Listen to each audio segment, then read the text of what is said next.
Hello and welcome to the Build With Baer Workshop. My name is Pat Baer. I'm here to build a model kit and hang out with all of you. I'm throwing the Bear Cave, the Lego, the site, the emote in the chat. If you're currently a subscriber, you can apply with those emotes. Let me know you're here. I want to give a shout out to Dirty, who is here in chat. Hopefully a few more folks are going to join us tonight. Aristophan is here. Hi, Aristophan. Welcome, welcome. But yeah, you don't have to use emotes if you're not a subscriber. Certainly you don't have them, but you can just say hi. I have disabled the animated emotes here in chat. So if you have access to those, they will not animate in my chat because they would just be flashing, and I don't want to see that. Uh, let's see. Aristophan is here. As I said, Mr. Hadel is here. Dirty, starting right off the bat, getting into politics. Lashbrook is here. Dirty says, Pat, we have a small group of pissed off people today at the announcement of a 3-day weekend. I mean, so obviously, I can only give my perspective on this, and there are many people out there who have a more nuanced experience and actual life experience in this particular issue of Juneteenth being a federal holiday.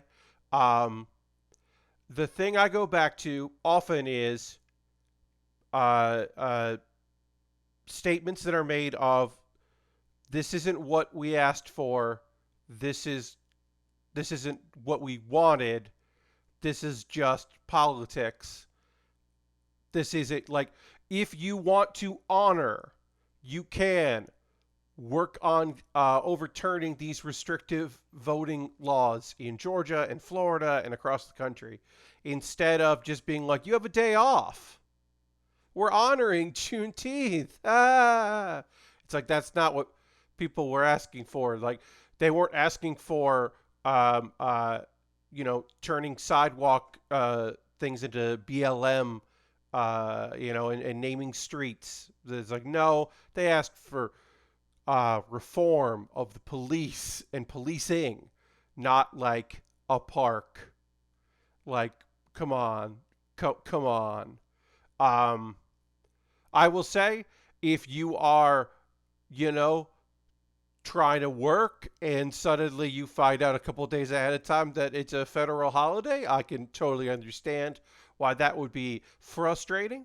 But in general, one, obviously, like, you got to back shit up. You can't, empty gestures are empty gestures. And until there is something beyond that, it is just an empty gesture. Well-meaning doesn't matter much. You don't get cookie points for well-meaning. You get cookie points for doing good work, and then you get cookies as your reward. But you don't get a reward for, like, empty gestures. The supervisors and timekeepers are super mad at the announcement happening at 4 p.m. in the afternoon or tomorrow's time cards. Yeah, I can see that, Dirty. That is frustrating. But yeah, I mean, mostly it's just like, this is just an empty hollow gesture to be like, hey, look.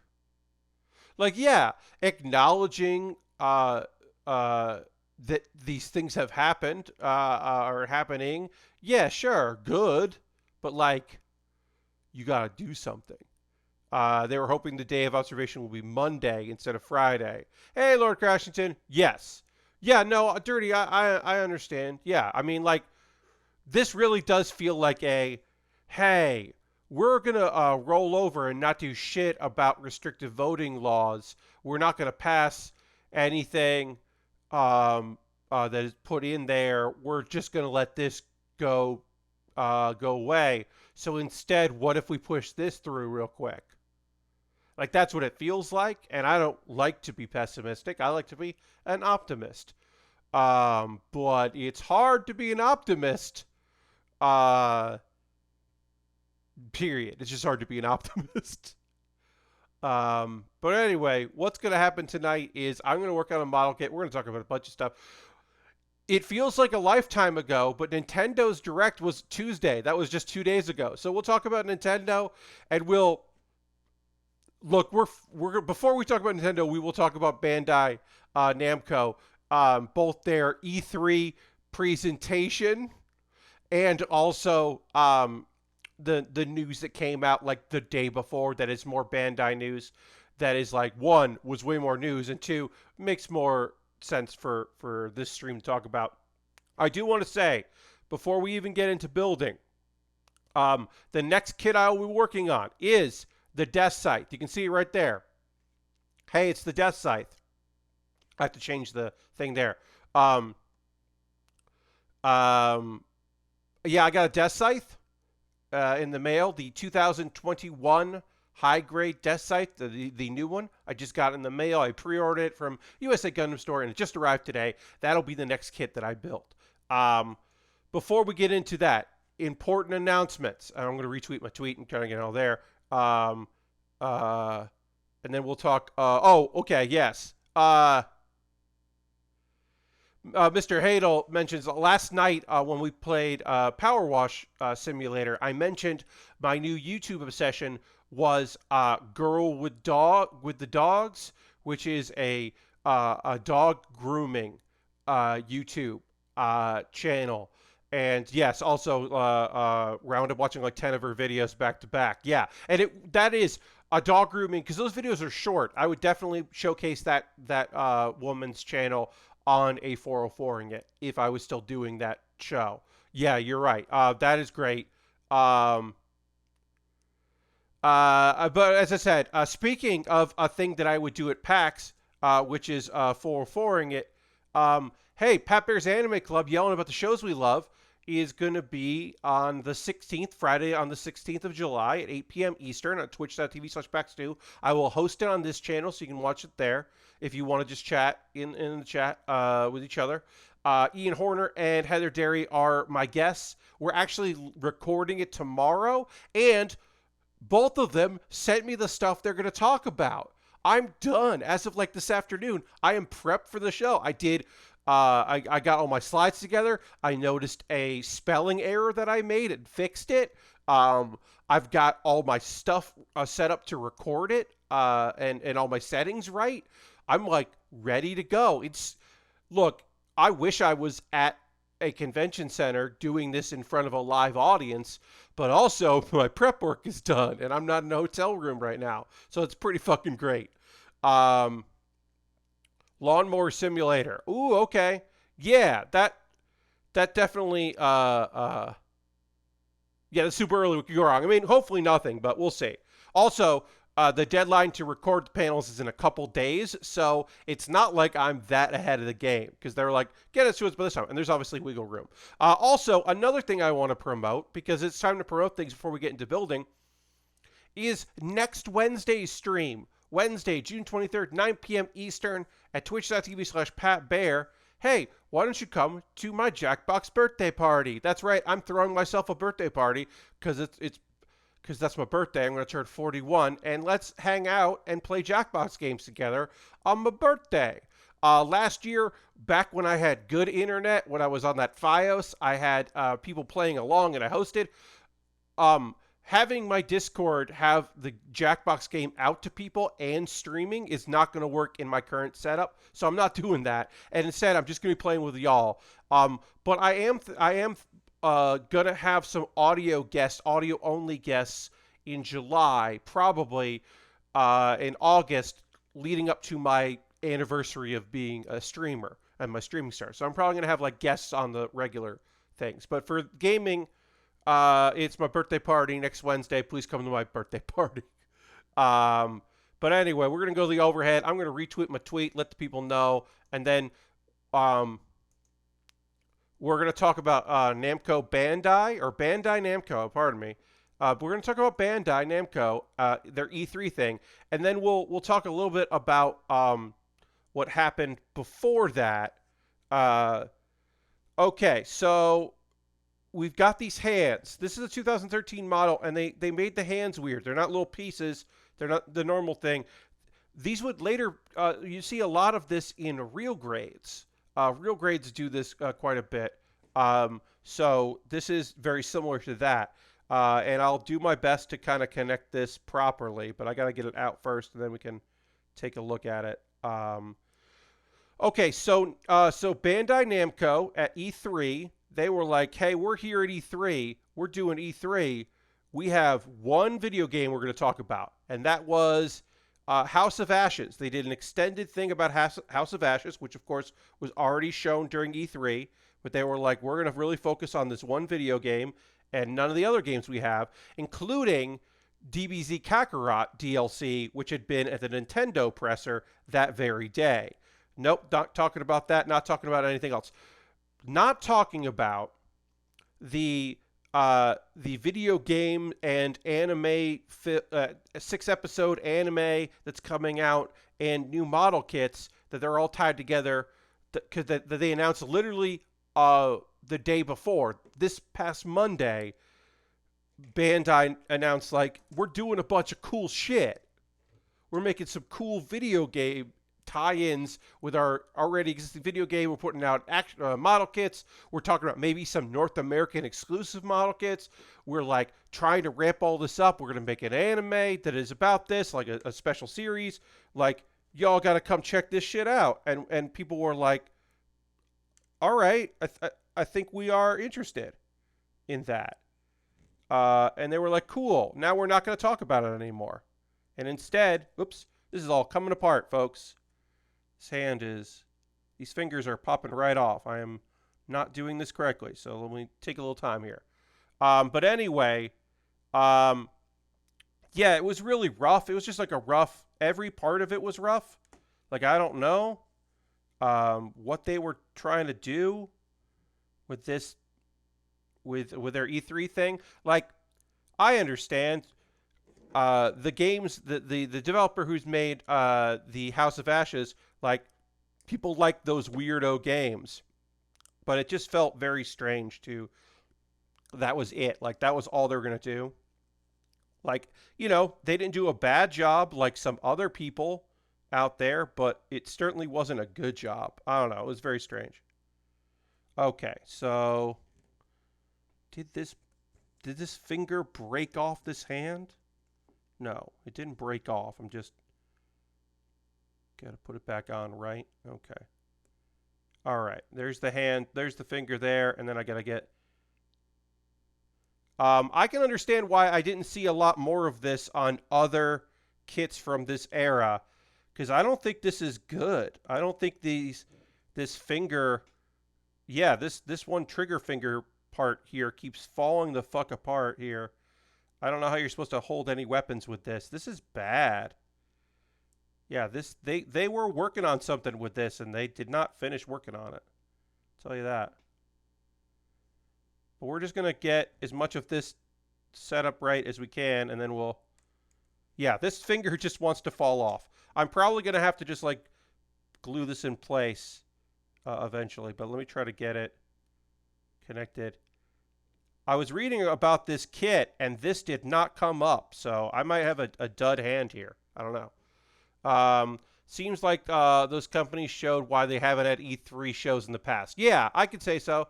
I guess they had said ahead of time that it would only be... Yes, so I didn't see that. Ahead of time, they were like, hey, we're only going to show this? Because I was like, why does this seem like it's so short? Because, like, I watched it after the fact, and I'm glad I didn't watch it live, because I would have had to move something around to watch it live. Okay, well, I don't think this hand is that great, so...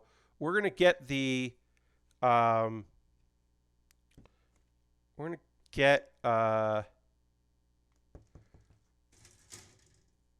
backing part of this on, and then I think we're just going to, like, worry about it later. We got to build another arm for this kit anyway. We're working on the Jesta. This is from the year 2013, so none of these instructions have any English in them, which you'll find in more modern kits. But it also only has one sticker because it's got water slide decals. And yeah, overall, it's pretty great. This is so far the worst part of it is this one finger that is just completely falling apart and not coming back together properly that I will have to figure out later. Because, yeah, this thing is just falling apart. So we'll just leave it like that for now. I'm going to leave the two parts of this finger aside. I may have to just glue that together, but that's okay. And then with one more piece, we are done with an arm. How are the hands handled in more modern high grades, master grades? So, high grade kits are going to have, usually they're going to have like a couple different fists that are like a fist that is closed, a fist that is open that you can slide a weapon into, and then like a finger or a hand that's open. Master grades are going to be, you're going to be building components like this, where you have the flat there. You're going to be putting in, generally, there'll be some closed fist ones for holding weapons, or open fists, I should say, for holding weapons.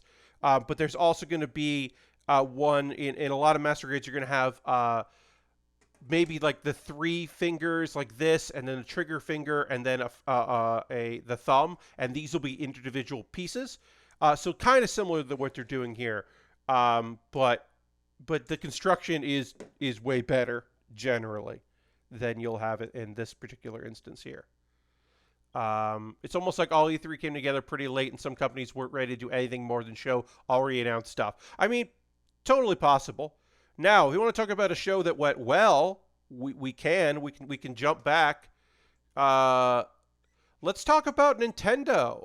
A lot of great stuff here at Nintendo. I'm going to start this off with a thing that wasn't at the Nintendo presser that I watched, because there were different Nintendo press events that went out, directs, depending on the language associated. North America and Europe got basically the same thing. I think there were some name changes in Europe. But motherfucking Japanese one got the best thing of all. We did not get this. This was a Japan exclusive. Japan got a trailer for Super Robot Wars 30, celebrating the 30th anniversary of Super Robot Wars, which is all these different mecha licensed anime battler. It's a fighter. We have had it once here in the US with all of the copyrighted stuff taken out. I believe that was a GBA game. Maybe it was a DS game, but I believe that came out once in the US. So it makes sense that you wouldn't see that at the press conference, right? Like, you're not going to see that at the press conference. It still sucks because that sounds fucking rad as hell, and I would very much like to play that. But yeah, that seemed very cool. I saw that on Kotaku. I'd never seen the game before, but it looks pretty slick. Yeah, those games are just like love letters to the mecha shows that are in there. They have like the voice actors you would want, or and like the characters, surprising characters, weird interactions. Like, it's a lot of nonsense. The closest thing we've ever gotten is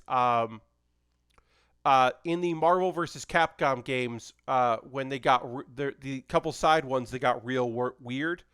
Those games like approach the vibe. The ones that are but aren't those games, like, kind of get the vibe that it's going for there. Okay, so we got to put this here, and then this goes. I did this already on the other one, so you'd think I would be like, yes, I remember exactly how these components go together. I don't. You work on the other arm here. So let's go and talk about it. We'll talk about the Nintendo presser here, Nintendo Direct. Like an hour to half an hour before the event went live, Nintendo was like, hey. Nintendo Japan was like, hey, this is not an event where you can co-stream. Do not rebroadcast our official Nintendo Direct. So Twitch was like, we're not going to show it on twitch.tv/E3. We're just not going to show it. Go to Nintendo's official channels. And then, like, Nintendo of America and Nintendo of Europe didn't put any statements out, didn't make comments to press. They were like, they just went silent about it. And so people were like, well, what's going to happen? And so some channels didn't do it. Some did a watch along where they were like, hey, you should have this in another tab, and then I'm going to be watching it and talking about it. So some people did that way. Of course, as I said, this came right before it started, so there were plenty of people not expecting that to happen, and many sites just went for it. Maybe sites that don't have to worry about uploading all of their archives to YouTube, or some people probably didn't archive it to YouTube and turned off VODs for it. But yeah, it was kind of a mess and definitely a bummer and a weird way to start. Um, but then that was over and it was time for the actual show as people just got worried that they might get their stream taken down. We had Kazuya from Tekken is in Smash. He threw people, they get it, because the whole thing was him throwing characters into a volcano. So, like, they get it, which is nice. It's nice when they get it, right? Like that was just one of those things where I'm like, yeah, I don't know a lot about Tekken, but I do know that that dude throws people into volcanoes. That's like his thing. So I was like, that's good.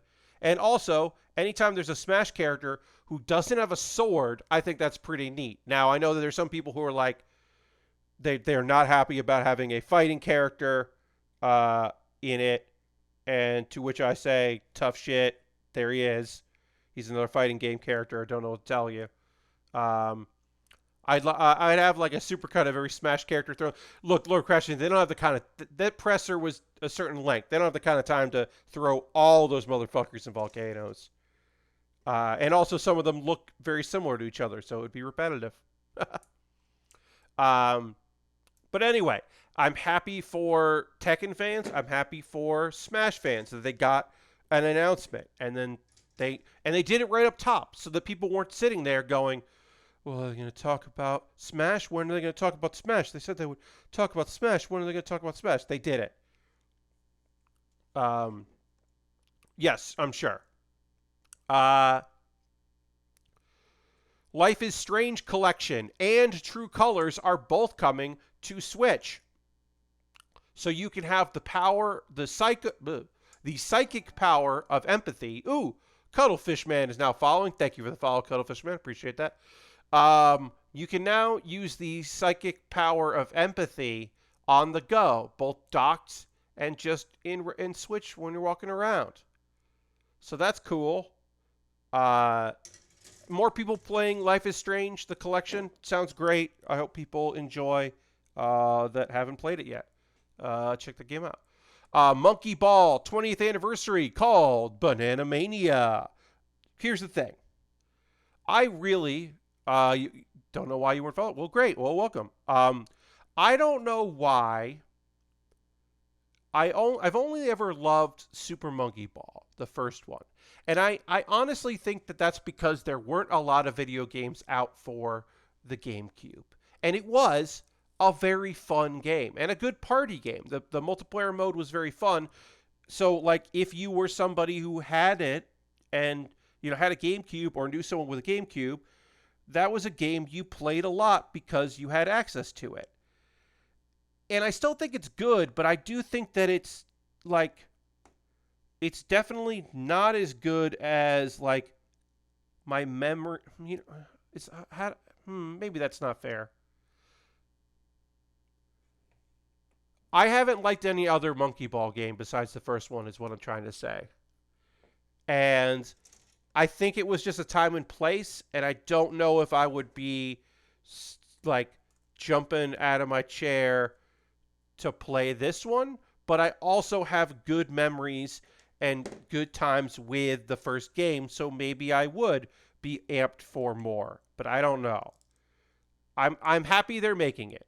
The control scheme is one of those things which is simple to learn, hard to master. Yeah, but also, like, it worked with, like, the controller, it just, like, it was fun to play, and it was like a silly game that you were like, as soon as, like, somebody in the group suddenly got a little good with it, everyone else was like, wait, you can do that? Shit, okay.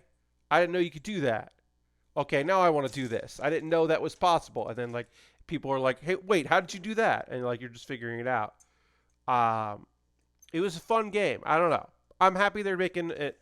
Also, happy for my Mario Party friends that they're getting Superstars, which is a best of.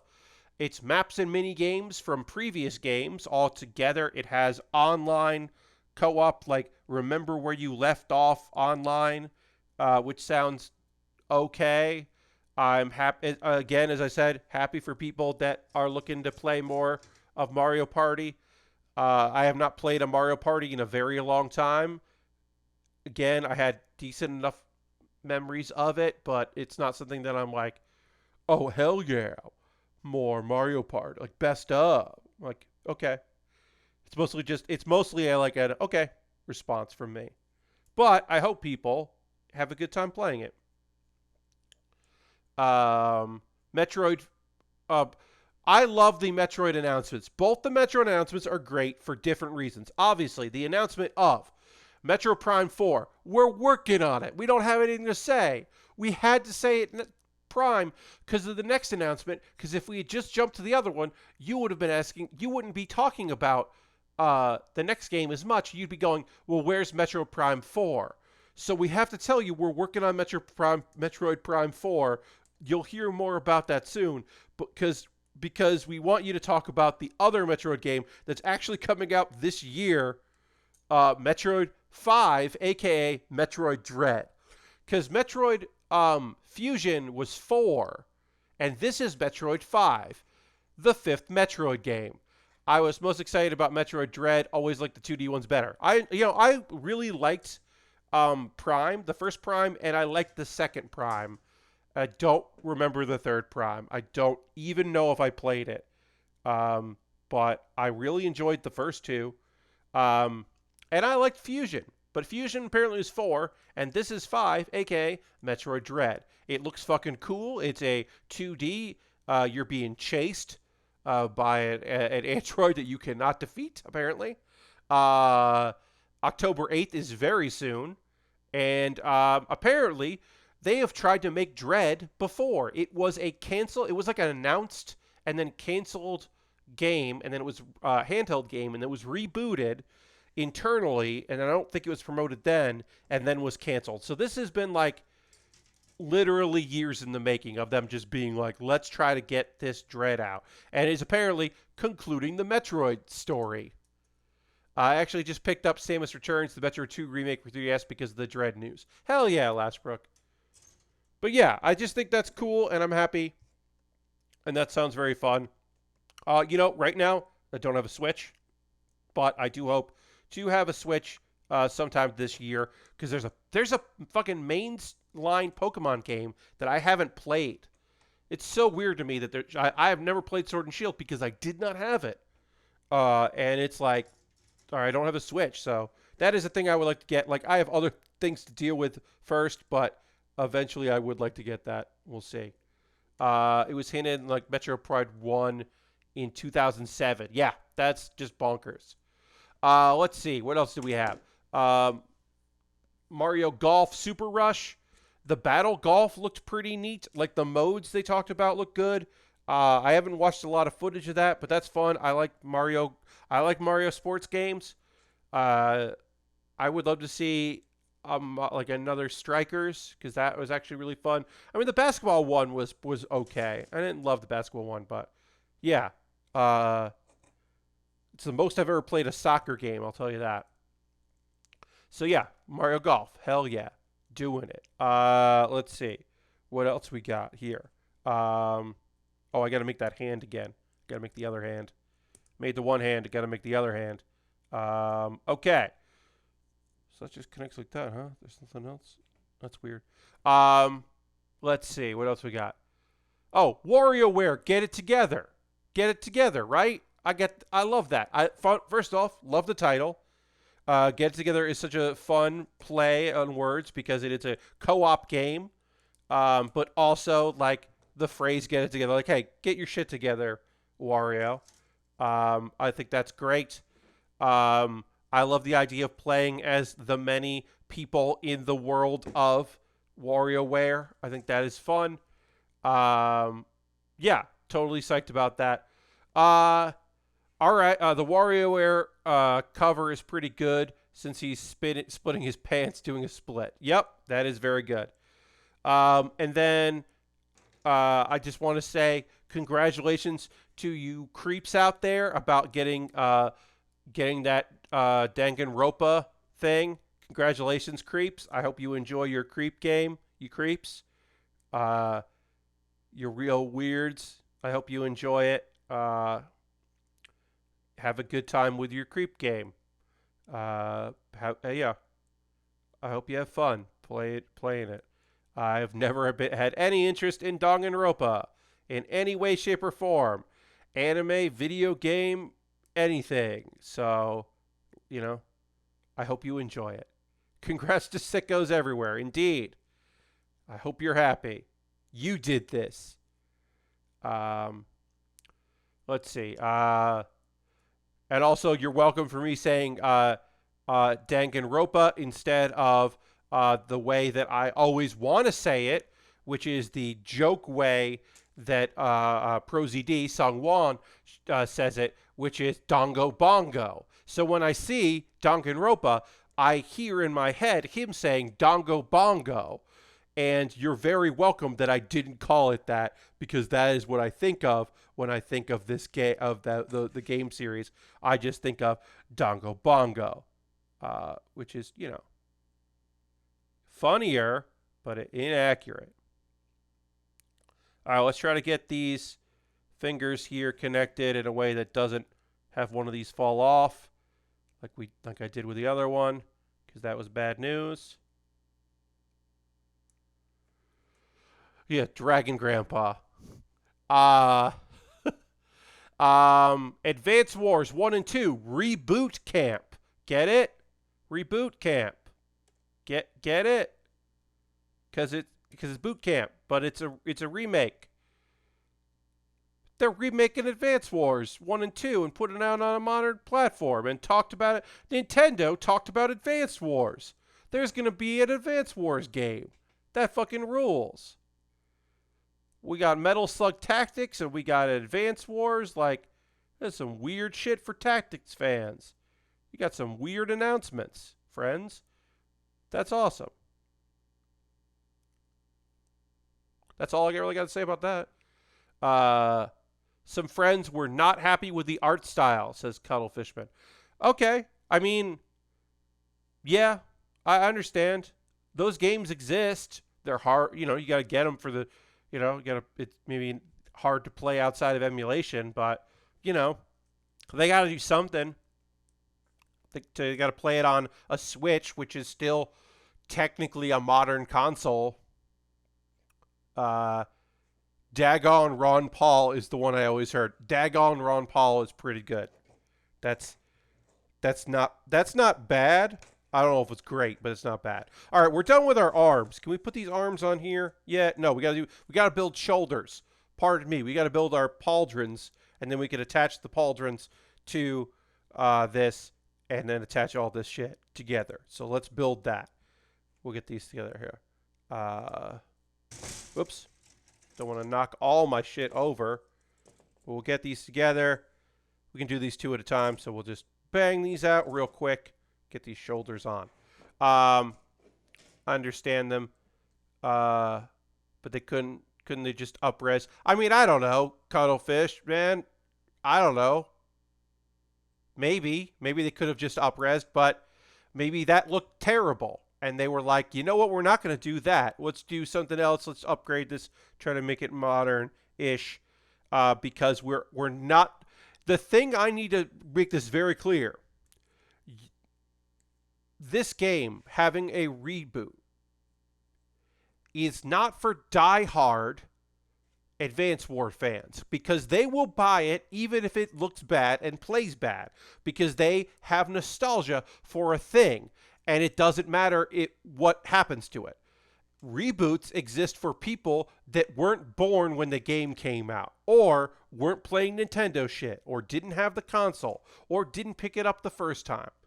Nostalgia sells, but Nintendo understands better than I think any company that exists that their audience will just buy shit. So they don't worry if they are appeasing longtime fans. They worry, will people who don't know what Advance Wars is, like, Advance Wars came out 20 years ago. Yeah.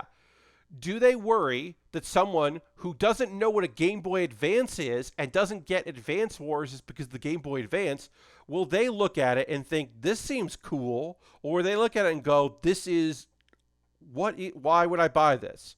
So they understand very well That's why Nintendo sells things multiple times. That's why Nintendo doesn't like does accidental backwards compatibility, but would rather you just buy it again because they know you'll buy it again because they get it. They understand. And to them, it's not like nefarious. It's just fucking business. So they're so they'll remake it and it won't look perfect. It won't look how you remember it. It won't look how you think you remember it. It'll look the way they want it to look for a new audience and also the old audience. So they can sell a lot of copies because people are playing it.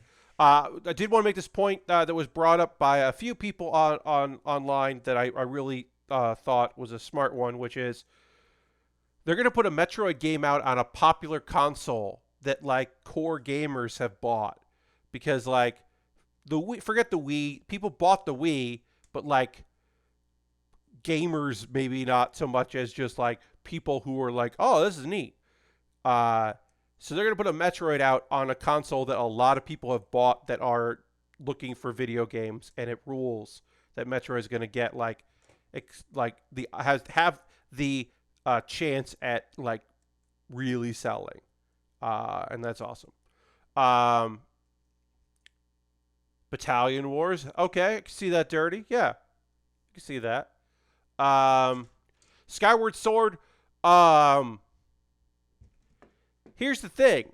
Look, as I said, I don't have a Switch, so it's not like I'm going to be playing this game right away. But I'll tell you this: my memory of Skyward Sword was that it felt like the whole game was a tutorial, and I think it looked cool and was neat, and I actually liked the story, and especially when it's like this is the first game. Like, this is in the timeline, like, thinking about it, like, remembering moments of it, and then thinking about, like, what I played, I'm like, yeah, that fits, and that's cool. But I didn't enjoy playing Skyward Sword, so I don't know about that. Like, that just feels like, I'm like, I don't know. But if there are people out there that are like, hell yeah, Skyward Sword, like, more power to you. I hope you have a great time with it. And maybe they've made it better. I don't know. I won't know. Let's see. Zelda Game & Watch isn't for me, but looks real cool. I got no interest in buying those Game & Watches, but it is neat, and I would like to look at one at some point, so I would like to check one out at some point. And Breath of the Wild 2, there's sky stuff and a flamethrower, and something's going on with Link's arm, and is there a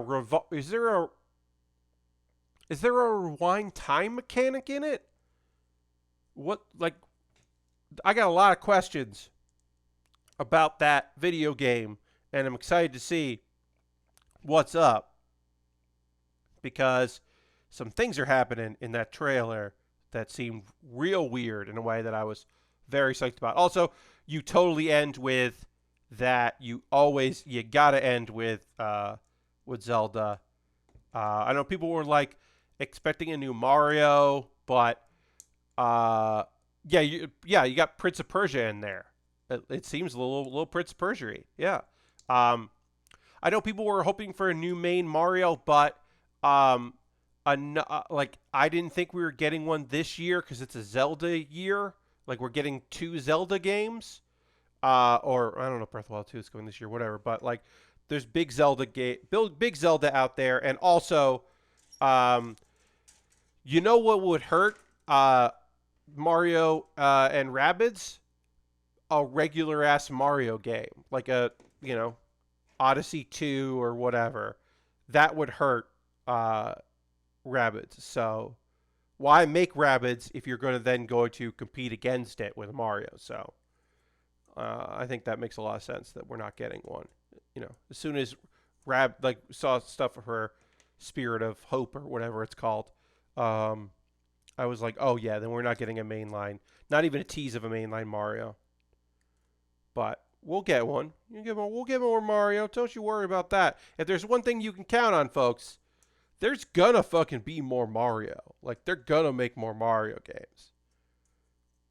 They'll keep making Mario games even after you're done playing them.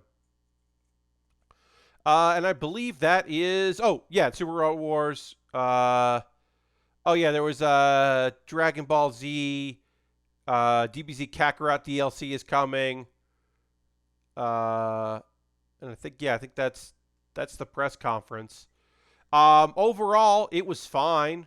This is a fine press conferences. E3 was weird. I watched a lot of directs, lots of games, just a ton of games. I feel like when you don't have that live crowd, that live in-person audience, and you're not like doing, and you don't have to do a stage show for them. Like there was only one show that had musical performances, right?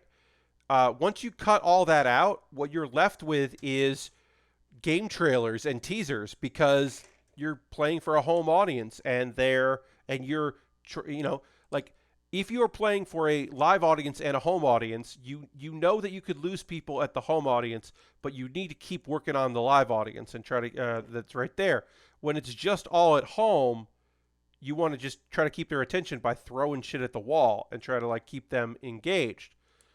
So you don't have like you don't worry about live performances and you don't worry about like that kind of thing. You're just like, yeah, trailers, maybe a couple dev talks. Hey, we're going to do some live gameplay footage of this one game that we have done. Thank God somebody has some footage so we can play it. But you're not like, you're not really, when you're not beholden to a live audience, weirdly enough, you can do, you're just going to show some trailers. So we got a lot of trailers. I think I've gone through every presentation I wanted to because I had not watched Devolver, and I went back and watched some of that, or most of that, which was fine. I do think that they got to retire their shit because it's old now. It was real weird and felt like the good parts of Adult Swim, that kind of like irreverent nonsense anti E3. But E3 isn't really a thing anymore. And also that one trailer, what was it? What trailer was that? The Outer Wilds 2, like parried E3 better than they did. So I would like them to stop. I would like Devolver to just either do an anti-press conference, like just do something completely different, or do a traditional one. Weird people out by just doing a regular fucking event. We had a VTuber host one show. The Future Game Show was very VTuber. Outer Worlds 2, you're right. I don't mean Outer Wilds 2. I mean Outer Worlds 2. I did mean Outer Worlds 2. Thank you, Lashbrook. Appreciate that. I was like, am I saying the right one? I'm not saying the right one. And I didn't play Outer Wilds, and I played Outer Worlds, and I liked Outer Worlds, so yikes. Shows how much I know. All right, we got to panel line one of these arms, and then the panel lining here, the curse that will never go away, right?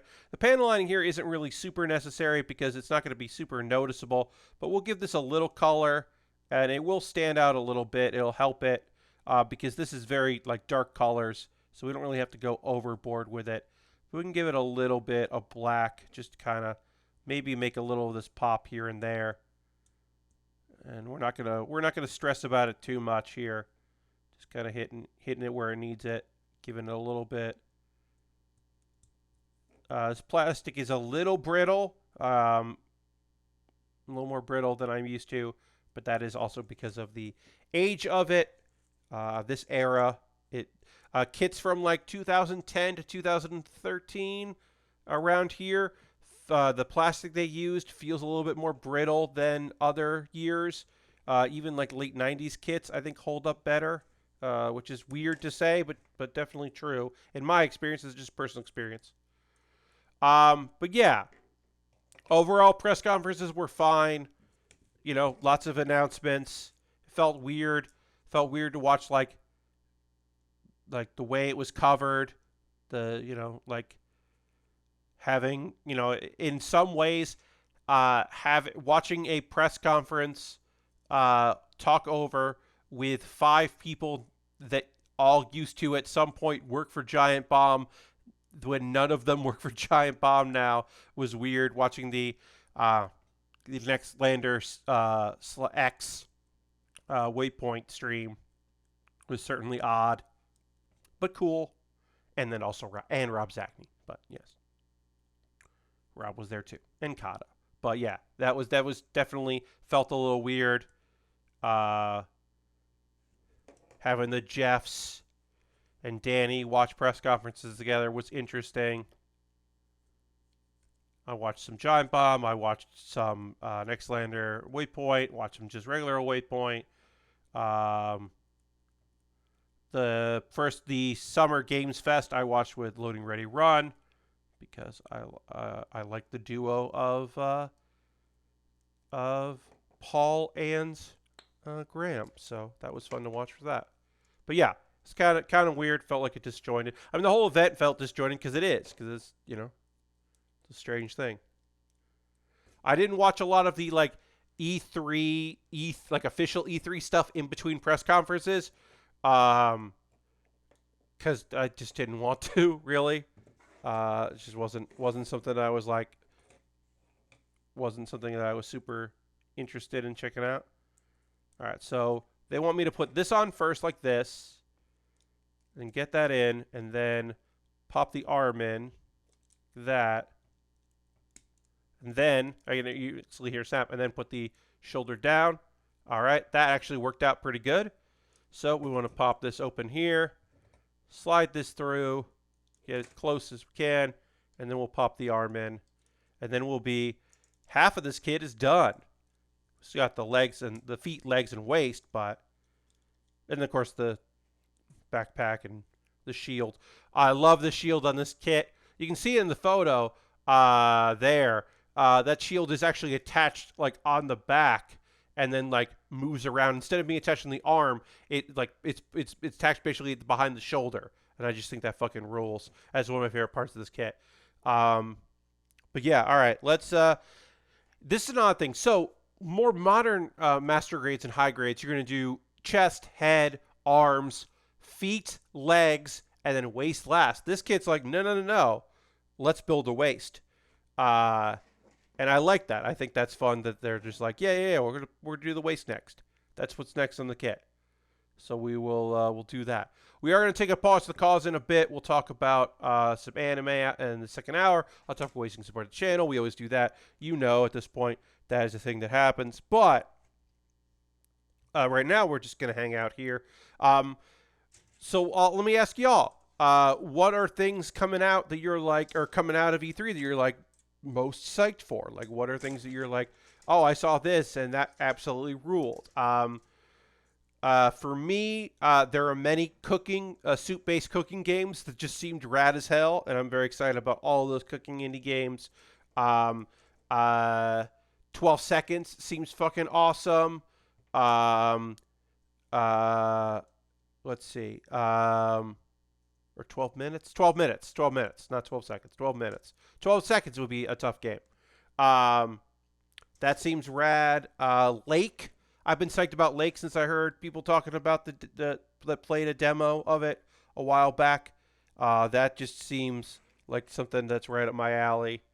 So I am interested in that. Let's see.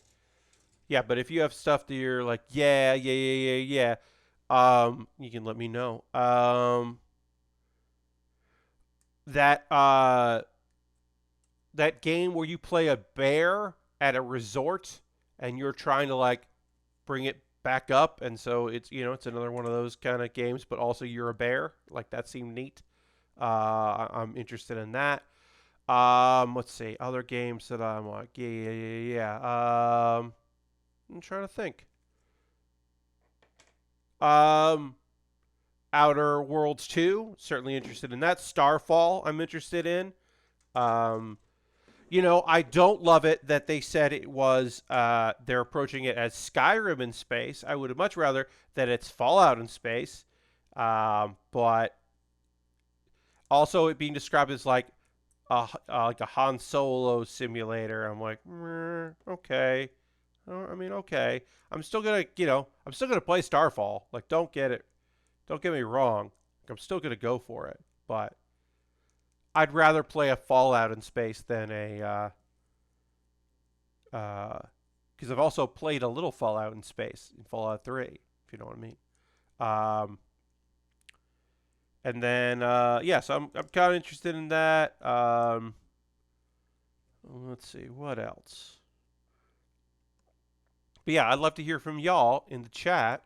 If you want to type some words in the chat and let me know what you're thinking about. If there's any what game stood out to you that you're like, hell yeah.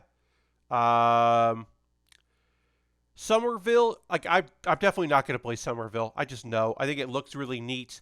It's one of the guys from Play Dead that did Limbo and Inside, like basically being like they had a big public thing and broke up, and then one guy is doing this and made a team, and that looks neat. But the changes to MS Flight Sim they talked about today look really good. Yeah, I heard a bit about that. I didn't watch the thing, but I did hear that you're getting some Flight Sim stuff, so that's cool.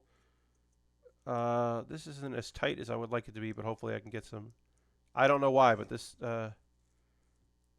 is not as tight as it should be. Let me see if I can just do the old.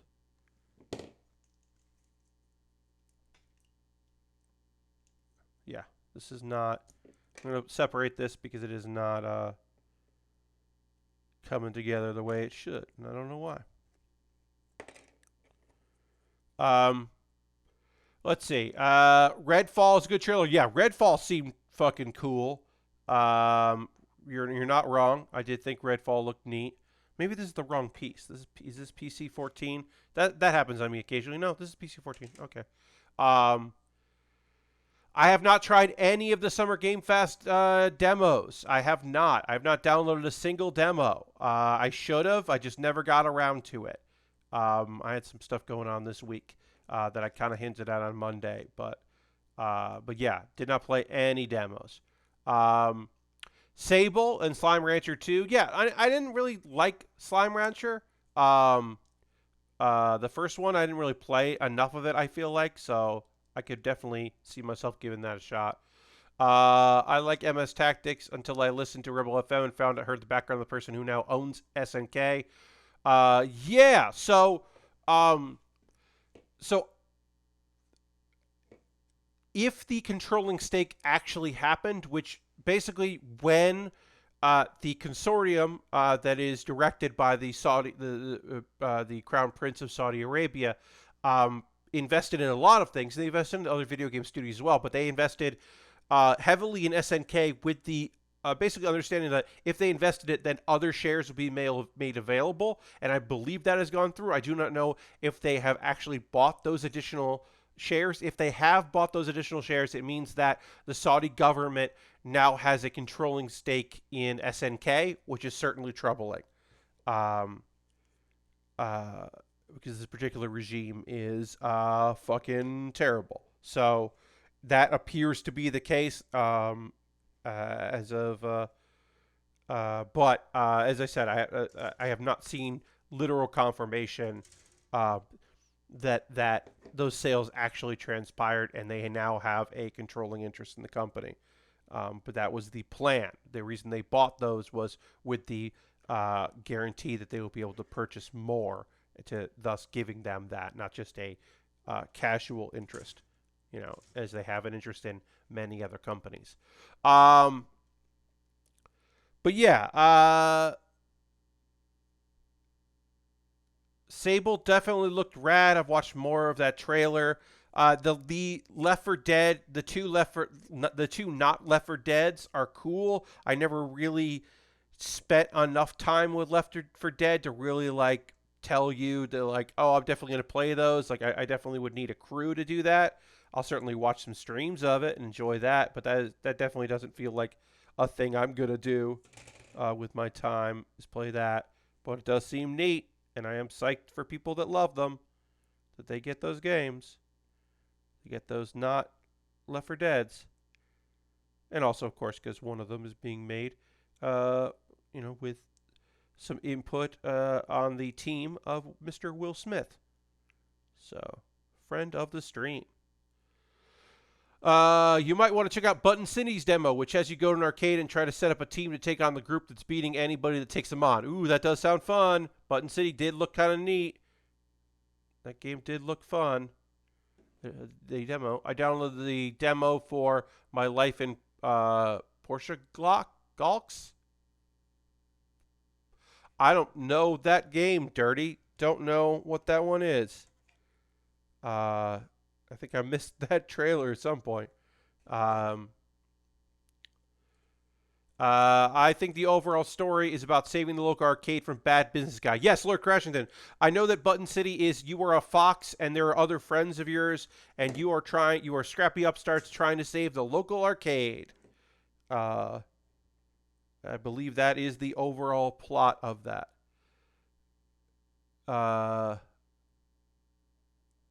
Portia Folks is what you say. My life in Portia Folks. Yeah, I don't know what that game is, but I will investigate because the title seems interesting. But yeah, as I said, I didn't play the demos that came out.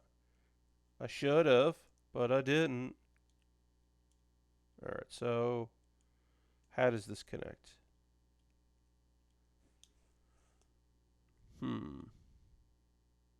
It goes there. So then this goes like that. Yeah, that goes like that. Great. We're putting the waist together. We'll get two more pieces on here. Then we'll take a pause to the cause. Then we'll talk about anime because I got anime thoughts because we're getting towards the end of this anime season. We got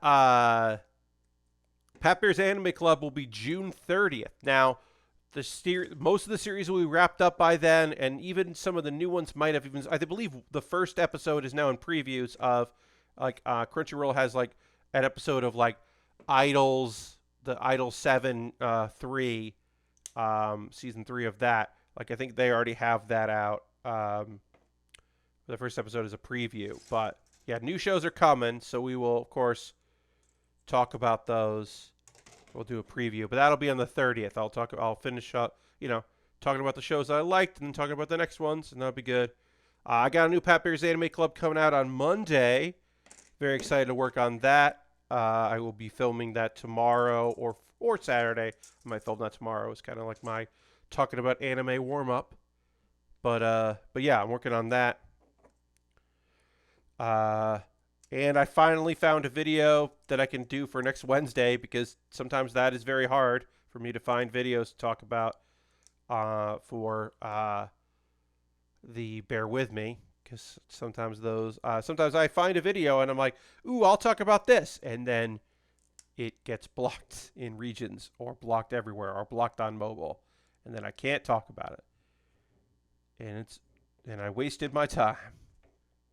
But I think I found one that should theoretically not cause any problems. So that's always good. We'll see. Okay. So we are going to take a pause for the cause. Reminder, my birthday stream next Wednesday, June 23rd. Please come to that. Wednesday night, 9 p.m. to question mark. I don't know how long we'll go. We'll see. Maybe longer than normal. Pat Bear's, the Build With Baer game stream. Maybe a little longer. And also, the 16th, I'll be showing it here, hosting it here. But I'm doing Pat Bear's Anime Club, yelling about the shows we love. So check that out on the 16th. I've been promoting the hell out of that because I would love to have a lot of people watching it. Because if I can say, hey, I've got this big audience, then when PAX comes back, in-person PAX comes back, maybe I can convince people to give me money to go to there. So having an audience for that would be radical. Okay, if you're currently a subscriber to the old Build With Baer, let's throw the Bear Cave, the Lego. If you're tier 2, you can throw the scythe into chat. Let the people see. If you're new to the stream, I'm going to be talking about ways you can support what I do here. These are all optional. These are not things you have to do, but if you would like to, you're more than welcome to. But I'm just going to tell you ways you can support what I do here, and I would appreciate it. if you would hang out while I do this and give me a couple minutes to talk about these are my ad reads, but I don't have any sponsors. So instead, I will just talk to you. But yeah, subscribing is a great way to support what I do. You could gift a sub. There's an empty spot there. Wristfan and Silver Streak have already gifted subs this month. There's an empty spot there on the gift sub leaderboard. Bits and coins always appreciate it. We've only had Harold do bits and coins this month. That's okay. If you've been gifted a sub, you can convert that. You could gift a sub to somebody in the community at random. You could be anonymous. You could be an anonymous gifter. I won't know who it will. I won't know, honestly, legitimately. If you were anonymous, that I don't know who it is. They don't tell that. So you could do that if that was something you were interested in doing. There are other ways to help me out that don't involve being here on Twitch and subscribing on Twitch. Oh, also, if you have Amazon Prime linked to your Twitch, you can subscribe that way with your token they give you. And if you're not using it for me, use it for somebody. I also have a Patreon. I'm hoping to get back to $150 a month. I'm just below that. $150 is where when I hit $150 a month, I unlocked the Monday streams. Now, we dropped below $150. I didn't take away the Monday stream, but it's not, it would be great to hit $150 again is what I'm saying. So if you would like to, you could join my Patreon. There's a $1, $3, $5, and a $10 tier. We'll get through these very quick and get back to building as soon as possible. I have a YouTube, youtube.com/PatBaer. What's up, YouTube? If you're watching this later on my YouTube, thanks for watching the YouTube. Subscribing is obviously free, but maybe you didn't know this. You could, if you wanted to, join my YouTube. I got memberships on there. It's $2 a month. You get a video one day early. For $2 a month. And I had this kit, this Jesta, was bought with Google AdSense money. I finally had enough to get a payout from them, and I used that money to buy this very expensive, because it's old and there just aren't a lot of them out there, model kit. And I'm very happy to be building it, but I did that. Direct donations, you could also do. If you're watching this later on the VOD, you can find all this information in the chat. If you're watching this later on YouTube, again, what's up, YouTube? You can find all this information in the show description. Everything I make through direct donations, through YouTube, through Twitch, through Patreon, goes into buying model kits. I have a backlog currently of 5 model kits, 1 Lego set in my backlog, which is healthy. My backlog is really healthy right now, which is great, because high grades don't take long to build. They're like 1.5 to 2 streams. So master grade, that's 3 streams, probably, maybe 3.5. So I have to constantly have stuff to build. I did pre-order a kit. I didn't add it on here, a real nonsense kit. I'm going to be pre-ordering one other nonsense kit at some point. Shaq says, what it do? Welcome. Happy to have you here, Shax. I'm doing my pause for the cause, talking about ways people can support the channel. I'm going to get back to building this Jesta Master Grade in just a minute. We'll get a couple more minutes of me plugging my shit and telling people that I have an Amazon wish list. If you wanted to celebrate my birthday, which is on the 23rd, by getting me a gift that I would, like, literally the gift of a model kit I will build on stream, I have an Amazon wish list. You buy something on that wish list, it gets sent to me in the mail. I build it on stream, and it jumps the queue. Now, the next kit I'm going to be building is the desk site that I bought, the 2021 high-grade desk site, because it came out, and I built desk sites on the stream. So I will not, things bought on my wish list will not take that, you know, they take a backseat to desk sites, but that's it. Otherwise, I build that. I got Lego sets. I got high grades and master grades, all kinds of different stuff that I would love to build on stream. Expensive kits, inexpensive kits, kits that sometimes go on sale, but not enough. And if you buy something from that, as I said, it jumps the queue and I build it on stream. That's my promise to you. The alternative to that is, if you don't want to go through Amazon, which I totally understand, I have USA Gundam Store. Now, it's not the same. You have to buy a gift card. It's more complicated. You got to buy a gift card. They send you that gift card in your email. You get the code. Then you send me a DM on Twitter because my DMs are open, or you send me a whisper on Twitch and you're like, hey, here's that code. And then I take that code and I buy something from USA Gundam Store. It could be a pre-order. It could be something that like you suggest, like, hey, you've never built this kit. You should get this, or you should build something from Gundam Age, and I'll look to see what they've got there and maybe pick something up. These are options. A way to support what I do that it doesn't cost any fucking money is to join my Discord.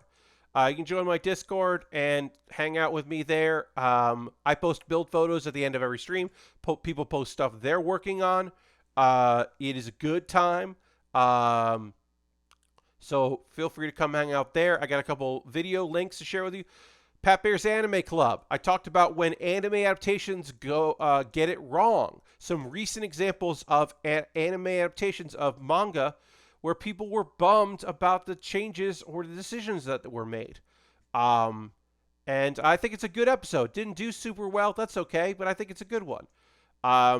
Then we've got Baer With Me. The build section is great. I love seeing what everybody's working on. Oh, I love the build section. Yeah, build photos is a fantastic section of the Discord.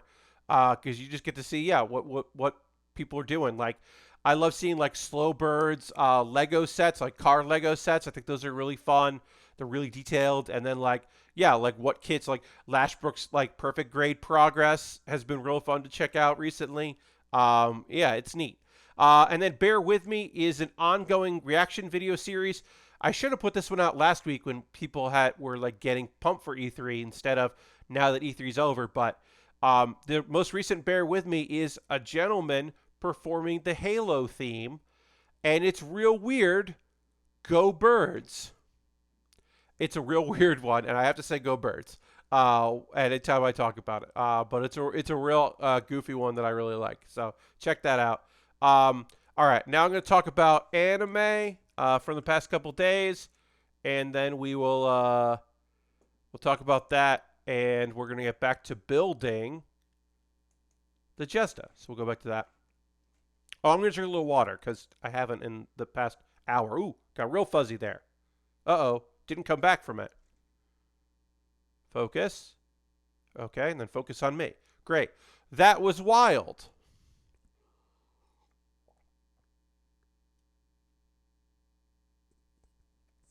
All right. Then I'm going to put this back here. Okay. All right. So now we're building the front parts of our waist here. We got more to build on the waist.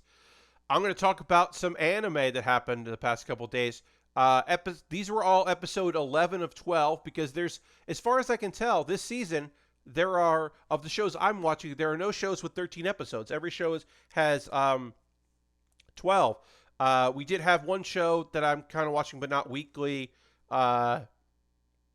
Ended that started the week prior. There are a few shows that are like wrapping up, but for the most part, next week. All my Tuesday, Wednesday, and Tuesday and Wednesday shows are going to end, and that's going to be a lot. I'm going to be like, goodbye, all these shows. So, Slime Diaries. It was Christmas. Rimuru is thinking about Christmas and decides they should celebrate. Like, they have to celebrate a a version of it, a modified version, because, like, he's, like, not going to describe who Christ was to these people, but he's like, well, it's a party, and you give each other gifts, and it's, like, a seasonal thing. Like, he could have gone into, like, some sort of seasonal thing. He does describe who Santa is, kind of. And then everyone's, like, pretty psyched about it. There's a lot of Santa hats and a lot of, like, all of the dwarves dyed their beards white or bleached their beards so they look very Santa-y. There's, Shion has a wreath on her hilt of her sword, and I really thought that was cute. I like that. To me, that was just like, well, I still gonna carry my sword around. That was neat. Milliam assumes she's going to get a visit from Santa, which is very adorable. Like, she's just like, yeah, Santa's going to visit me, right? It's like, I don't know. You're kind of a nightmare, but okay, sure. Santa's gonna visit you, girl. Um, let's see. Some of the kids sing carols. There's a big Christmas party, a Christmas Eve party with food and drink. Everyone has a great time. The human adventurer Erin, who we know in season 2, we find out is actually a princess from the elf nation, but at this point in this part of the story, she's just a human. She sings a song. Her voice actress is a great singer. Uh, the song that she sings is like it's not really a. It's like it's like a sound alike of a traditional Christmas song. Like it's definitely not one that we would know, but it's meant to kind of give that vibe. Um, there's a little orc girl who's been in a lot of episodes, and she finds Geld and gives him a present, and then he made a present for her too. Uh, and it was just like very sweet. And I was like, Geld better fucking be in this episode. Geld was busy shoveling snow while everyone was partying because Geld associates doing good work with proving himself, which is a fucking bummer. And he has not been able to really relax too much. He occasionally relaxes. And Rimuru, even in the regular show, does take an interest in like making sure that he is like properly like taking time off. And you know, because he's like supplies them with beer so they can take a break. Because yeah, otherwise they'll just work. And then also there's a present on Christmas Day for Rimuru, and no one knows who got it. Is Santa real? Did Santa deliver a Christmas present? I don't think so. But they have heavily implied the possibility that maybe Santa showed up.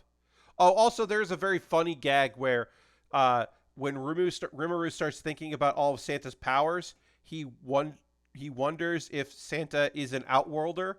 That's like if Santa was on Earth but had come from another dimension or another world, and that's why Santa is so powerful and can do all the stuff Santa could do. And I thought that was kind of funny. They're just like, wait. Is Santa an otherworlder? It's like, no. That was just cute. I mean, the whole show is cute. It's very fun. Let's see. The Saint's magic power is omnipotent. Is the next show I want to talk to you about. Things are fucking heating up. So there's danger and also jealousy. Jealousy's happening. Because we introduced our himbo last episode, the guy with no sleeves. Leonhard is who doesn't know that Sai is the Saint, but does know that she's got cool powers. She's a healer. She's a mage that can cast healing, which is fucking dope and rare. But we don't start with that. We start with Arya, the other girl who was isekai'd. Who is not the main character of our story. She got advice because she was trying to figure out what she was going to do with herself once it was definitely cleared up, like she is not the Saint. And it was suggested that she joined the Magi Assembly, basically the association of mages, spellcasters, because she's a pretty outstanding magic user. And so she's an apprentice there. And then she has an encounter with Yuri. Is himbo short for male bimbo? I've not heard the term before. Yes, dirty. A himbo is like, yes, they are. So in some ways, a himbo is a male bimbo in some ways, but a himbo takes on other qualities. They are they're dumb as dirt, but lovable. They are the strong guy that also will like take care of animals, like that kind of a character, just like real attractive, real kind of like but they're just like, so this guy he's like this new character Leonhard is a himbo because he is very strong. He's a leader of a mercenary group that's working to help defeat the monsters, but like he doesn't have any tact like at all. And he's just got like this kind of like, the kind of guy that you would describe as like a puppy dog, But what if the guy with the puppy dog personality was also like ripped, and like ready to like get things done? Um, that's basically a himbo. Um, and there's a himbo in this show that got introduced late into it. But Leonhardt is pretty cool. Um, anyway, Yuri, the Grand Magus, is basically like, hey, Ara, you're going on a mission with me. She's like, I mean, what? We just met. What are you talking about? Sorry, I gotta close a tab over here. Close this tab. Get out of here. Get out of here. Sorry. CC Cleaner won't take a hint that I don't want to pay for it, and so I don't want it to be an open tab. It just keeps popping up, being like, "Hey, we got a sale going on. Don't you want to pay for the? Don't you want to get?" And I'm like, "No, I don't. I don't want that. Your free version is fine." Travesty78 is now following. Thank you for the follow. Welcome, welcome. We're talking anime. Some anime I watched the past couple of days. Okay, so look, Sei, she is the saint. She is the powerful saint who is, she is just starting to tap into the unbelievable magics that she has, which she has alone because she's the saint. Those magics are tied to love. And it's very embarrassing because when she thinks of the guy that she likes, who definitely likes her, when she thinks of a hawk, that's how she can activate this magic. And she has not told him that is the way she activates it. And she is very embarrassed that, like, the magic doesn't activate unless she's, like, thinking positively about wanting to protect him, and then she can use it. So there's a lot going on there. They get some flirting time in. He's just still very direct about being into her. But also, Hawk is definitely fucking jealous of our friend Leo of Lionheart. He is very jealous because, well, first of all, as I said, this dude does not understand that. Oh wait, did I pull the wrong piece out here?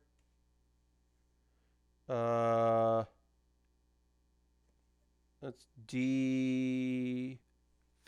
Sorry, let me find this piece. Ooh, did I break that? D15 is out. Did I? Sorry, folks. Let me find this. Yeah, that's not. I pulled the wrong piece out. This is not the piece I needed. I don't even know what piece that is. All right. Sorry, folks. I'll be back. I'll be figuring this out in a second. I pulled the wrong piece out there. I don't even know what that was supposed to be. Sorry about that. All right, I got it. Okay, we're good. I was like, this piece goes on the back, and I pulled it out early, and I'm like, it was missing this part, and so as you can see there, I was like, this is wrong, but I just pulled the wrong piece out, so we're good now. Everything's okay. I definitely freaked out for a second and thought I snipped that off by mistake while I was talking about anime, which I have fucked up before, but not that bad. So pretty glad that was not the case. Anyway, basically, Leo Lionheart is like, hey, you should join my mercenary group. What are you doing at the Capitol? Why are you why are you making like potions when you're like you have this crazy magic? And they're like, so and he's trying to be polite because he's got to be polite to Hawk, but Hawk is just like, she can't do that. She's really important to the Capitol and and like the whole nation, so she can't like hang out with mercenaries. And then Leo's like, oh shit, you're the saint, huh? Okay, yeah, I guess so. All right, but also guess what? When they go out on patrol, they're going after monsters. Guess who's there too? Is Leo. So even though there are some like nice little moments between our couple here, our hopeful couple, Leo is definitely butting in. And we only got another episode left, so I don't know what's going to happen. Anyway, hey, there are slimes show up, which is bad, because You can't fight slimes with swords, and there are only so many magic users, and there are a lot of fucking evil slimes showing up. That's right, this show has evil slimes as a change of pace from other shows that I've been watching. This one's got evil slimes, and they're fucking coming at him. But then Yuri and Ara show up to save the day, so great. And we'll see. I mean, I guess, Yuri was looking for an excuse because he's really interested in the magic Sei uses, so I guess he was probably looking for an excuse to watch her work. There we go. Now I figured this part out. This should be connecting now, and it is. Great. I got that connected. Hooray. We'll get a little paint on this, little marker. Doesn't really need much on here. Get a little bit going. Couple here. They don't really show up too much, but I think we could pop a little bit. Anyway, we only have one episode left of the Saint's Magic Power is Omnipotent, and I'm hoping for some kind of declaration, a cliffhanger into Season 2, which I don't know if they're going to make a Season 2, but I would certainly love it. I mean, I would like something, like some kind of moment to happen in the show, because it does feel like it's look, this is an Isekai that does have action, but it is an old school Isekai, and that a big component of this is the characters' relationships, and it is just like it's a romance show that happens to feature some travel to a different world. But at the end of the day, it is like, is this going to be a relationship that ends up working out? What's going to get in the way of it? Are there other dudes who are also into it and into what's going on? Because guys can't help but think real highly of her because she's great. Which she didn't get this. This is the very shoujo element of it, is that she didn't get that kind of attention in her world. She had to travel, and now she has cool powers, but the same good heart and good temperament that people are drawn to her and trying to look out for her. Which she didn't have that in her other world. Good night to you, Harold. Thanks for being here.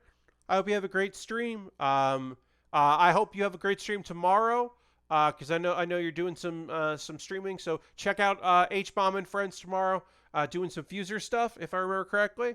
Have a good time with that. And hope to see you soon, my friend. A38. Great. A38 is... Oh, no. E5 and A38. That's what we need. Yeah, let's see. What else is happening? Oh, can I finally get rid of this? Yes, now I can get rid of that tab.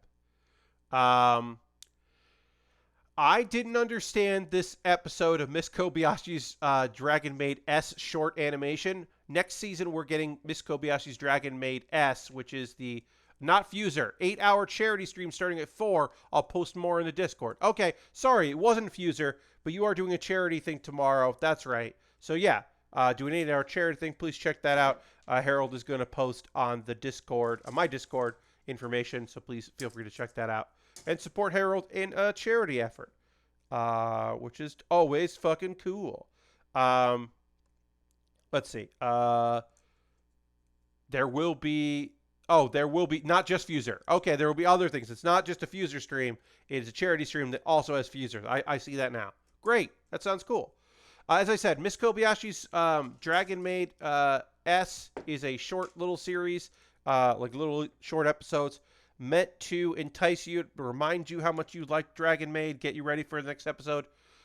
This one was weird. It was Lukia, who is she's basically a modern interpretation of Quetzalcoatl, which was a dragon form. And she's the one that doesn't wear a lot of clothes and is in awkward situations. Not my favorite character. She is going up to see Toru, and Wal, the human girl, Saikawa, who loves Kana, is going up to see Kana. And they ride an elevator together. And they don't hang out.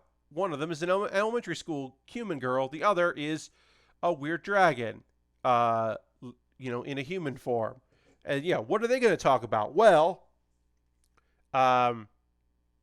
it just so happens that one of them says, Saikawa just talks about how elementary school boys are dumb, and how like they were fighting over the last banana and they're just like apes. And then Lukia is just like, okay. Oh, really? Okay.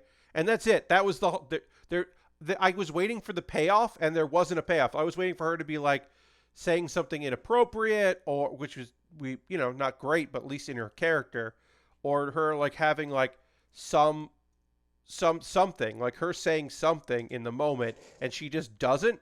And I was like, what the fuck was that? It was weird. It was a very strange non-moment in the show. Yeah, it was weird. I don't know why that happened, but it did. All right, so that was D. Then we need to see here. Let's see if we can finish this waste here while I'm talking about anime. Super Cub. My favorite show, literally my favorite show this season. I think I really like the Saints Magic Power is Omnipotent, but my favorite overall show this season has got to be Super Cub, and episode 10 ended on a fucking cliffhanger.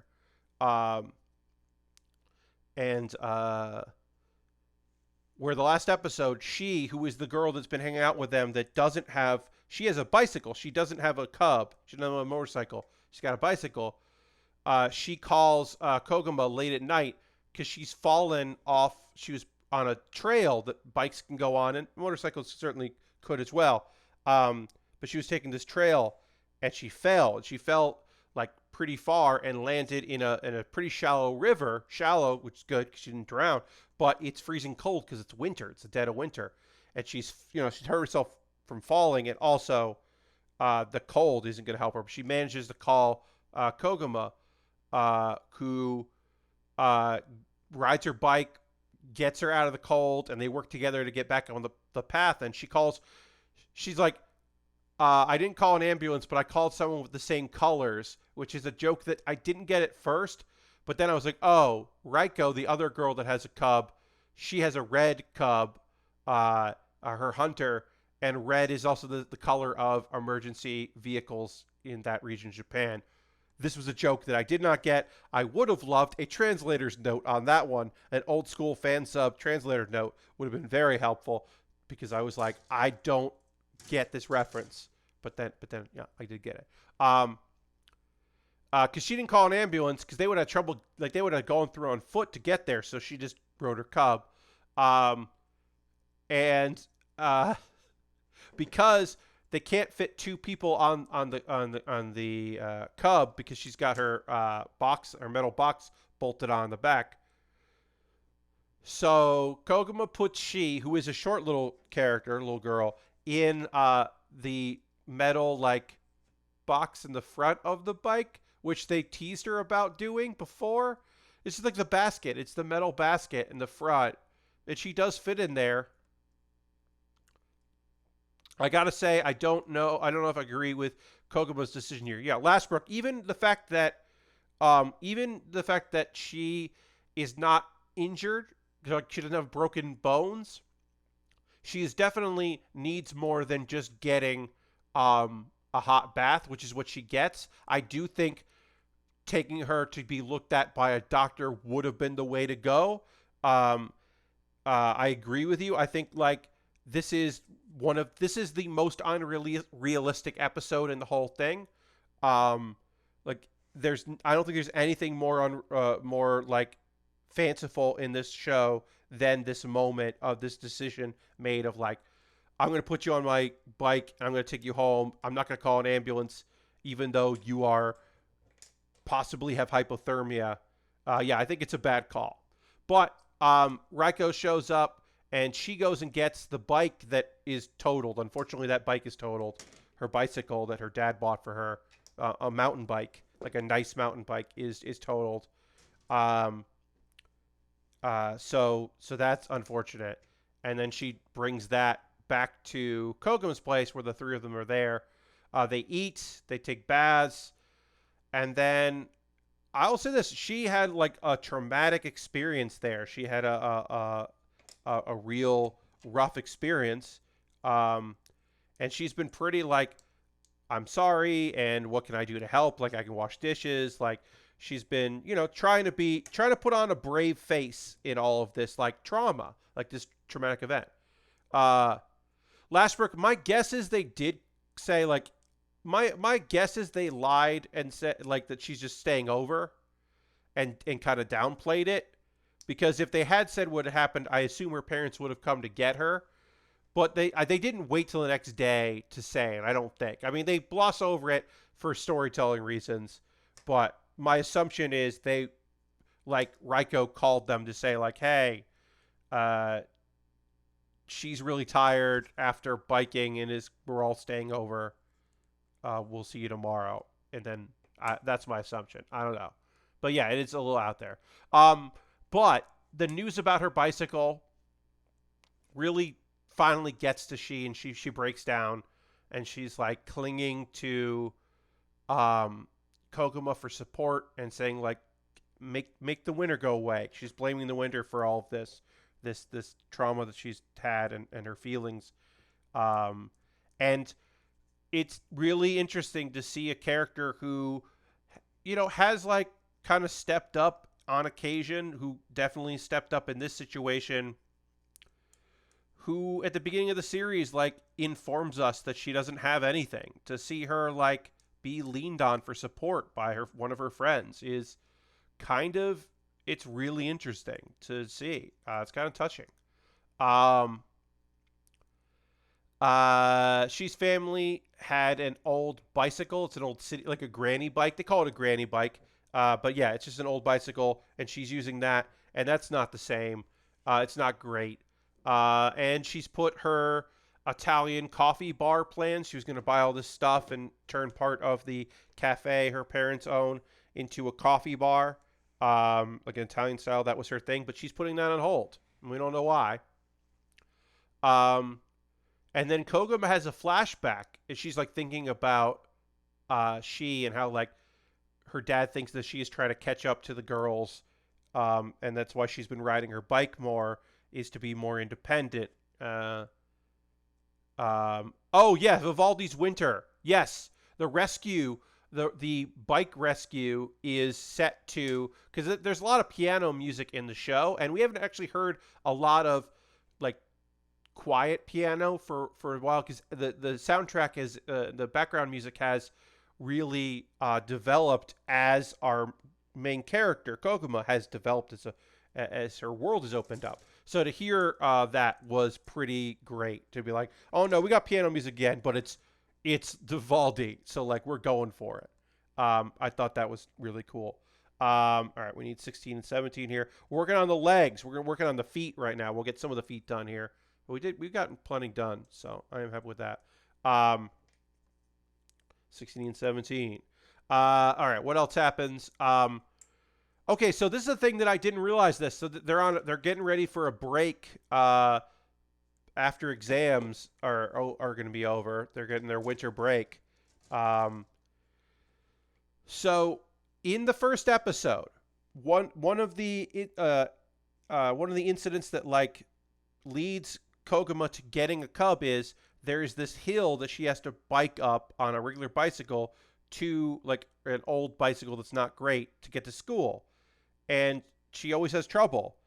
And in the first episode, there's like some people that kind of like ride by her, and it's very fast. You don't see her that well, because I went back and watched the first episode again. She on her mountain bike just rides right by Koguma, and that is one of the moments where she's finally like pushed to be like, all right, I got to get something better. So even though there's a guy on a scooter that really is actually the incident, it is as much as she is thinking like, oh, she's got to catch up to those girls, she pushed her, and we didn't know that.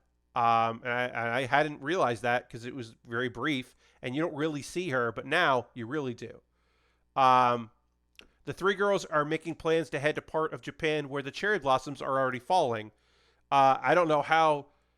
Like, it's a thing where it's that Koguma pushes for it, but she is like, I don't know how I would love to go with you because she wants spring to be there, but there is one part in Japan right now where it's already kind of spring because it's warmer there, and they're making plans in the winter break to go there. And that'll be the next episode and the last episode of the season. Um, we had some drama. We had last episode. We had the girls kind of being almost childish, more childish than we've seen them. Um, these are our main characters are two emancipated young ladies. I mean, Raiko is emancipated, and Koguma says she doesn't have any parents or family. We don't know her exact circumstances, but she is alone and on assistance. Um, and they're, making the most of it. And then they got this other girl that does have a family, but she is kind of inspired by them. Oh, they also get like a year's free drinks and food for saving she or for helping she out, which is it's very like, what can I give you? Here, you got this too. Which I'm gonna say, Raiko immediately agrees to in a way that I'm like, come on, you didn't really do a lot. I mean, okay, but you seem a little too eager to immediately accept that. But also, yeah, it is my favorite show this season. There's plenty of good shows this season. There's a few excellent shows this season, but that one is my absolute favorite. I just really fucking love it. Let's see. Other things I wanted to tell you about, because we're done talking about anime. Also, these are your biggest customers. Look, they show other customers. These are definitely the customers that are there the most. But they do show other, like they're she does have to go help other people. There are other folks. You have to imagine there are people that just pick stuff up and don't eat there. I feel like that place does a good business of the bakery does the good business, and the sit down diner, which is a 50s American style, doesn't do a good business because people are like, this is weird. It's Bavarian outside, and what's happening? It's just a weird place. So yeah, so I assume they do a good like counter business, and not so great. Also because because it's just like a weird family. And then there was that one table that was like the bistro, and then when she works there, her uniform is Italian coffee place outfit, which is just different from her dad and her mom. It's a weird family. I do like that character. I wish that she had been introduced earlier in the show. I know it makes sense because you want to focus mostly on Koguma's story and then her blossoming friendship with Raiko and their shared love of cubs. But it's also like, these are just it's such a weird grouping that I would have liked a little more of her. And then I rewatched a lot of it between yesterday and today. Going back to it, she is around. The character she is around in the class trip. They're kind of like shadow introducing her, which I thought was neat. A neat way to do that. So season 2, she gets a cub, right? I mean, look, Lashbrook, I have not read the manga that this story is based on. I cannot tell you, but definitely, right? Like the fact that her bike is totaled, and I mean, I don't know, she might end up with a cub. Either they're going to modify it so that she can ride with them to go look at the blossoms, but if next week's episode starts with her buying a cub, and that's why she's not working on the Italy project, the Italian, part of the store, is if her plan is now switched to saving up money so that she can get a cub, like that makes sense. If that's how the episode ends, is her being like, all right, so what cub do I buy? You have to imagine. I was real surprised there's a next episode that seemed like a real good ender. Well, so the plan to go see the cherry blossoms, this squirrel, um, does feel like and that's what we did in in the next episode. The idea that literally there's a rescue mission is dramatically an interesting way to end.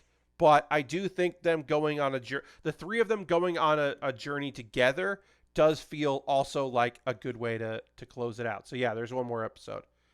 But you're not wrong. It is a fantastic show. I've enjoyed it thoroughly. One of my favorite things is talking about music is there's an episode with Reiko where it's her episode and the music is like totally different. It's like there's actual so if you had a soundtrack of the show, when you get to that track, it must be like so strange because it's just like, oh, that's right, this is her theme song for her like weird episode. I don't know. I've really enjoyed it. I'm looking forward to seeing and the CGI that's used in order to make the driving possible on a budget. I don't mind. I don't mind it at all. Especially since they're wearing helmets. I think that does make it easier. And then when they get close up on their faces, that's animated.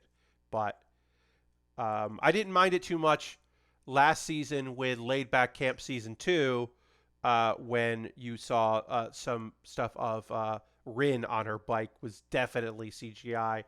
And I don't even mind it. Like, I've been talking about the monsters in Soul Spider So What, and I don't really mind those being CGI because when they're close-ups of them fighting, that's still digital. I really think that because they render big battles, like they've had 2 different battles going on in the different timelines, and all of those look fucking awful. Yikes, those look bad. They just look so bad. All right, so we're getting some feet done here. We'll get this together, and then we've got the basis of our feet. There's a lot of detail here for the feet, which is great. We got to put all the armor on top of it, layer that together. That'll be the next thing, and then work on the legs. I don't think we're going to be finishing this up on Saturday. I think we'll get some progress done, but we have to do both the legs. My guess is, and then we also do the weapons, the shield, which has some components to it. The gun is pretty simple, straightforward. The backpack isn't bad. And then putting the shield together and building the connector to the shield. So my guess is that we will finish this up on Monday, but we'll get pretty close to... We'll finish it up on Monday is my guess, not like during it. But we're going to wrap up there by raiding. We're going to raid another channel. That is what we do here. But we got a lot of progress done. I'm going to actually see. Can I just put this waist on? I should probably put the legs on first. Right, yeah. All right, so we'll just do it like that. But we've got the upper body done. We've got the waist done. We've got parts of the feet done. We made some good progress here from where it was before with it being a partial arm is where we started. So made some good progress. But we are going to go and raid a channel. That's what we do here. Please come on Saturday as we continue working on this kit. I hope you'll come out Saturday evening as I work on this. If you're not already following me, give me a follow so you know when I go live. Saturday, 9 p.m. Eastern will be the next stream. We are going to raid because that's what we do here on this channel. We always give a raid to somebody that I think is doing cool shit. So we'll go check them out. Let's see. Who do we got? Xandra's playing Crosscode, so we are going to go raid Xandra. Xandra absolutely rules. Xandra made all my emotes and is also lovely. Just like just a fucking great person. So we're going to go raid Xandra, who absolutely rules. So feel free to come along on this raid. If you don't want to, that's okay. As Xandra plays a video game and hangs out. Perhaps one of her ladies will be there on audio. That often happens. But yeah, we're going to go do that. So feel free to come along on this raid. And I will see you on the next Build With Baer, which will be on Saturday, 9 p.m. Eastern. I hope you'll come hang out with me there as we go to see what's up. And I'll see you on the next stream. Everybody have a great night. Goodbye, goodbye, goodbye, goodbye, goodbye.